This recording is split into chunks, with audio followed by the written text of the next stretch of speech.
안녕하세요, 최부심입니다. 우리 채널이 부동산 채널인데 부동산의 좀 기초적인 부분을 쉽게 설명하는 컨텐츠를 제가 그동안 만들지 않았더라고요. 그래서 새로 PD가 또 왔는데 새로운 PD 역시 부동산 공부는 어떻게 해야 되냐 이런 얘기를 해서 부동산 채널이 부동산에 대한 기초 내용이 없다는 게 말이 되나 이런 생각에 좀 기초편을 제대로 만들어 보겠다 이런 말씀을 드리면서 오늘 시작을 하겠습니다. 사실 저는 그동안 부동산 공부는 처음이라 이런 핑크책 요거를 2020년에 썼었고 25년에는 처음 하는 부동산 투자 공부라는 책을 썼었거든요. 그래서 이걸 사서 보시면 돼요. 그러나 이것도 어쨌든 책값이 있기 때문에, 그리고 영상으로 좀 쉽게 설명하는 그런 컨텐츠를 만들어서 좀 아카이빙을 해두면은 새로 우리 채널 오시는 분이 도움을 얻지 않을까 하는 생각에 부동산과 관련한 기초적인 내용을 오늘부터 시작하겠습니다. 부동산 초보를 위한 쉽고 친절한 가이드 최부심입니다.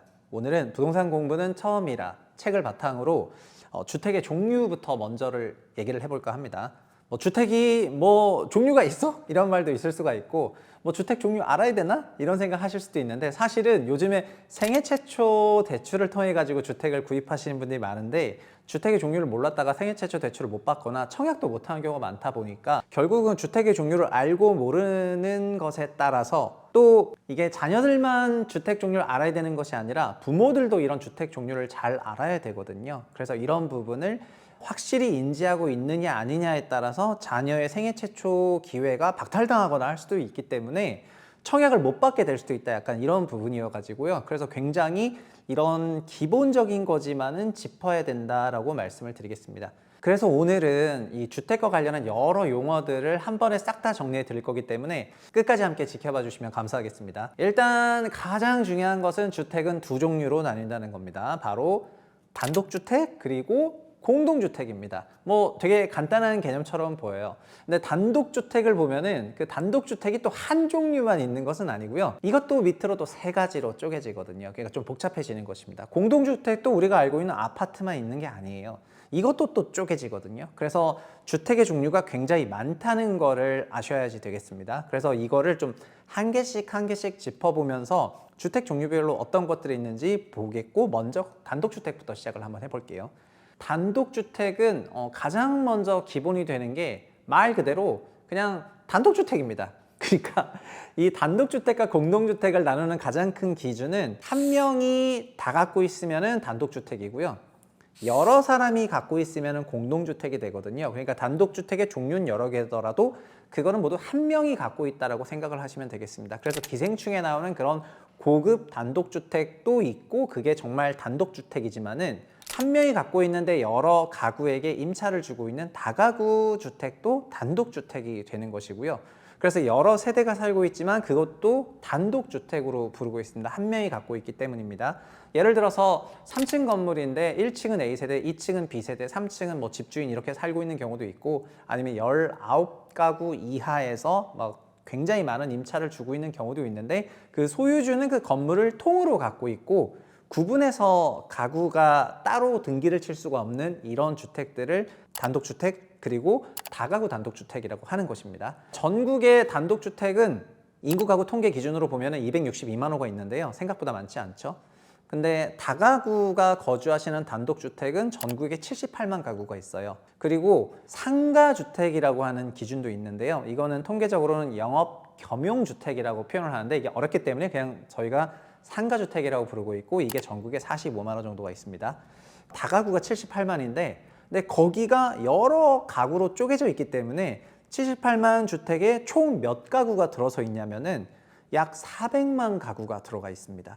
즉 다가구 단독주택은 78만 호이지만은 가구를 쪼개서 보게 되면은 무려 400만 가구가 여기에 거주를 하시게 되는 거거든요.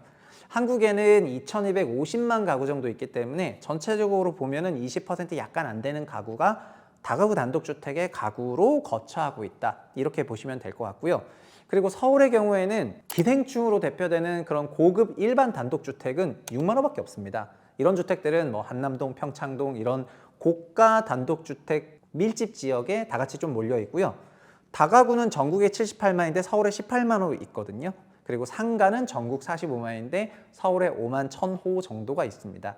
경기도에는 단독이 합쳐서 30만 호 정도 되는데요, 다가구 단독주택이 13만 원밖에 안 돼요. 그러니까 서울에 있는 다가구 단독이 18만 원인데 경기도는 전체가 13만 원밖에 안 되기 때문에 사실 이런 다가구 단독주택은 서울에 좀 더 밀집해 있고, 그래서 과거 여러 전세 사기 사건과 관련한 주택들이 다가구 주택이나 다세대 주택, 나중에 공동에서 볼 다세대 주택에 많이 몰려 있었는데, 이런 피해가 서울에 몰리게 된 원인도 주택 구성이 이렇게 되어 있기 때문입니다. 그리고 단독주택에 저희가 일반 단독과 다가구 단독을 알아봤는데요. 또 다중주택이라는 개념도 있습니다. 다중주택은 다가구나 다중이나 되게 비슷해 보이지만은 보통은 하숙집이나 고시원, 원룸형에 많이 적용되는 그런 개념이고요.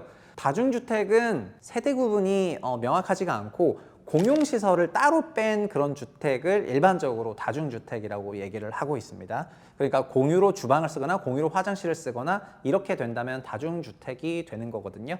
그러면은 다가구 주택이랑 또 다중주택이 또 뭐가 좀 다르냐? 약간 이렇게 하실 거고, 우리가 거기까지 알아야 돼요? 뭐 이런 얘기를 하실 수도 있는데, 개인 임차인이 다가구냐 다중이냐를 굳이 구분하실 필요는 없고요. 주로 임차인의 경우에는 다가구든 다중주택이든 그 구성에 따라 가지고 기능들이나 구조가 일부 다르기 때문에 그거를 받아들이시면 될 것 같습니다. 다만 사업주 입장에서는, 즉 한 명의 소유자 입장에서는 그게 다중주택은 연면적 660제곱미터 이하 200평이죠. 200평 이하 주택으로 쓰이는 층수가 3개층 이하인 그런 건물을 의미하고, 다가구도 조건은 거의 똑같은데 19가구 이하면은 이제 또 다가구라고 하거든요. 다가구와 다중은 여러 가지 건축적인 입장에서 그 개별 부동산을 건설하거나 건설 후 임대를 놓을 사람들이 구분하는 기준이고, 임차인의 경우에는 크게 의식하지 않아도 된다, 이렇게 말씀을 드리겠습니다. 사실은 정확한 주택유액은 뭐 등기부 등본을 보시면 되겠지만요, 그거랑 건축물 대장을 같이 보시면 되는데, 이 정도로만 알고 있어도 단독주택에 대한 그런 카테고리 구분, 순수 일반 단독주택, 다가구주택, 다중주택, 이런 구분을 하실 수 있다는 것만으로 아, 이게 내가 들어간 데가 주택이구나 라고 생각을 하시면 될 것 같습니다.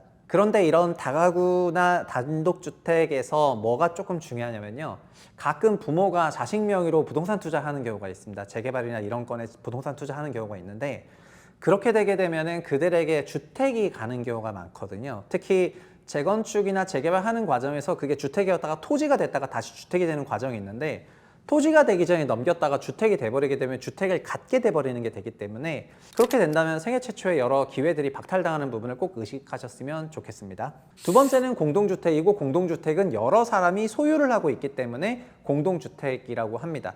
공동주택은 건물은 한 동이어도 건물의 여러 세대가 각각 구분해서 소유할 수가 있기 때문에 이것을 구분해서 소유권을 등기를 할 수 있고요. 각 세대별로 소유주가 따로 존재하는 주택들을 공동주택으로 구분을 합니다. 그런데 공동주택을 구분하는 기준도 제일 쉬운 거는 사실은 층수인데요. 일반적으로 공동주택인데 5층을 넘어가게 되면은 저희는 그것을 아파트라고 부르고 있습니다. 그래서 우리가 아파트가 가장 일반적인 공동주택의 한 형태이고, 지금 한국 주택시장에 거의 헤게모니를 장악한, 코인으로 치면 비트코인 같은 그런 존재가 되겠습니다. 그런데 4층 이하인 경우에는 두 개로 나뉘는데, 연립주택하고 다세대 주택으로 나뉘거든요. 그런데 연립과 다세대의 경우에는 건물 한 동의 연면적이 200평을 초과하게 되면 연립이 되고요. 그리고 200평 이하이게 되면은 다세대가 되게 되겠습니다. 결국 4층 이하는 연립이거나 다세대인데, 200평을 넘냐 마냐로 다세대하고 연립이 나누고요. 5층이 넘으면 그냥 아파트다, 이렇게 보면 되겠습니다. 그래서 5층과 4층은 구분이 되게 간단해요. 5층 넘으면 그냥 아파트인 거예요. 근데 아파트는, 요즘 아파트는 보통 서울에서 35층 정도 짓고 막 이렇게 하기 때문에 웬만큼 높은 건물은 다 아파트라 볼 수 있는데, 4층 이하를 보면 이게 지금 다세대 건물인지 연립 건물인지 이런 게 약간 헷갈릴 수가 있거든요. 그거는 그 동의 바닥 면적이 200평을 넘냐 마냐를 확인하면 되는데, 우리가 눈대중으로 200평을 확인하기는 어렵기 때문에 결국 이것도 등기부 등본과 건축물 대장을 보면은 알 수가 있습니다. 그러나 다세대든 연립이든 이제 구분 등기를 할 수가 있기 때문에 공동주택이라는 점에서 이 둘은 그냥 묶어서 생각을 하셔도 사실 큰 차이가 없다, 이렇게 말씀을 드리겠습니다. 사실은 공동주택은 각각 결국 내가 공동주택의 일정 부분을 개별 등기를 칠 수 있다는 말이기 때문에요. 그래서 공동주택이 갖고 있는 장점이나 단점은 이제 대형화, 대단지화가 될 수 있다는 점에서 그런 차이가 있다. 그렇다면 저희가 지금까지 알아본 것은 단독주택과 공동주택이었고, 단독 공동에서 바닥 면적이 200평을 가지고 200평 이하냐, 200평 또 뭐 초과냐 이런 기준들을 했었는데요. 사실은 그냥 건물 전체를 한 명이 소유한 것이 단독주택이고 여러 명이 구분 소유한 것이 공동주택이라는 개념은 되게 간단하고 이거는 뭐 아주 수치적으로 이견이 없는데 그런데 200평 넘고 말고의 그 200평의 기준은 도대체 누가 정했어요? 왜 정했어요? 이런 질문을 저도 종종 받거든요. 제가 이런 부동산 공부 처음이라는 책을 썼을 때도 그때 피드백이 도대체 200평은 왜 200평입니까? 이런 질문들을 종종 받았는데 그건 저도 몰라요. 그 200평이 어디서 온 건지는 알기가 어렵다 이렇게 말씀을 드리겠고요. 사실 우리나라의 국민주택 평형이라고 얘기하는 것이 85제곱미터인데 85제곱미터가 왜 국민주택 평형인지에 대한 여러 썰들이 있습니다. 여러 그 가설들이 있습니다. 박정희 대통령 가설부터 시작해서 여러 가설들이 있는데 그런 가설들의 그런 수치들이 어떤 근거에서부터 만들어졌는지 아니면은 임의적으로 자기적으로 만들어진 건지에 대해서는 뭐 다 같이 좀 더 공부해 보시면 좋을 것 같고요. 주택에 대한 오래된 역사를 알고 계신 분이 댓글까지 남겨주신다면 정말 더 좋을 것 같습니다. 어쨌든 200평을 기준으로 다세대 주택, 연립주택, 그리고 5층 이상은 아파트. 요게 이제 공동주택의 카테고리가 되는 것입니다. 그럼 여기서 우리가 많이 들어봤는데 선생님 뭐가 빠진 것 같은데요 이렇게 하실 텐데요. 바로 뭐가 있냐? 오피스텔이 빠졌죠. 그리고 오피스텔 외에 뭐 도시형 생활주택이라든가 뭐 아니면 원룸이라고 하는데 원룸은 뭐냐 등등 여러 가지 말이 있는데 일단 오피스텔 정도는 꼭 짚고 갈 필요가 있는 것 같습니다. 주택을 공부하다 보면은 반드시 만나게 되는 게 오피스텔이고요. 오피스텔이 아파트 닮았다 해서 요새는 아파텔이라는 이름도 불리거든요.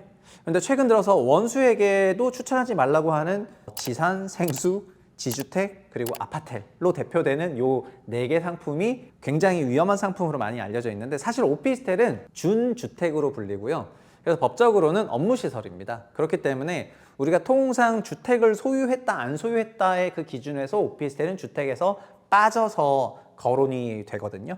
그래서 오피스텔을 매입해서 거기에 살면서 그냥 무주택 신분을 유지하면서 청약 기준으로는요. 청약 기준으로 무주택 신분을 유지하면서 청약을 신청하는 것이 가능합니다. 그러나 다세대 주택에 살면서 그거를 매수해서 다세대 주택을 소유해서 청약을 넣게 되면은 그분은 유주택자 취급을 받기 때문에 무주택 우선인 현 청약제도에서 불리하게 작동하는 경우가 많겠죠.